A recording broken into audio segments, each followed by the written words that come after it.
और याद रखिए एक बात और भी आपसे कह देते हैं हाथ जोड़ करके, ससुराल में कभी बराबर मत रहिएगा, आइएगा 9-11 हो जाइएगा, क्योंकि ससुराल में रहने वाला दामाद और कुत्ता दोनों बराबर। इमाम शाफी रहमतुल्लाह अलैह ने फरमाया, अगर दूध पीने वाला बच्चा माँ की गोद में पेशाब करे वो बेटा है, और बदन में पेशाब नहीं लगा, कपड़े में पेशाब है, तो कपड़ा उतारने की ज़रूरत नहीं है। एक मुट्ठी पानी लिया मारा, 2 मुट्ठी पानी लिया मारा, गार लिया झाड़ लिया, कपड़ा पाक हो जाएगा। बेटा अगर पेशाब करे, दूध पीता बच्चा, इमाम शाफी फरमाते।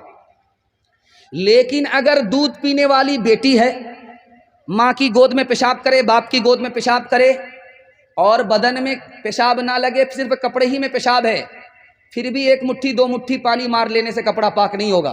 कपड़ा उतारना पड़ेगा, दाग धब्बे छोड़ाने पड़ेंगे, बदबू निकालनी पड़ेगी, गारना और निचोड़ना पड़ेगा, तब मुकम्मल कपड़ा पाक होगा। देखिए नुक्ता, बेटा पेशाब करे मेहनत नहीं है, थोड़ी सी मेहनत में कपड़ा पाक।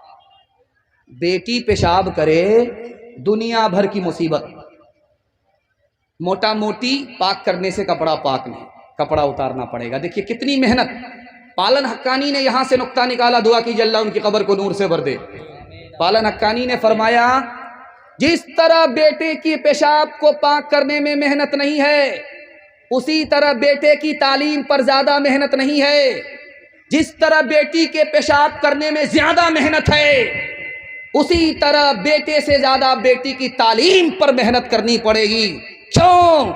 बेटी 4 मंजिल में पहुंचती है। पहली मंजिल में वो बेटी है, दूसरी मंजिल में वो बीवी है, तीसरी मंजिल में वो माँ है, चौथी मंजिल में वो सास है। जब आपने बेटे से ज्यादा बेटी को तालीम दी, यही बेटी आगे चल करके अच्छी बीवी होगी, यही बेटी आगे चल करके अच्छी माँ होगी, यही बेटी आगे चल करके अच्छी सास होगी। मर्द पढ़ता है, अकेला मर्द पढ़ता है, औरत पढ़ती है, सारा खानदान पढ़ता है।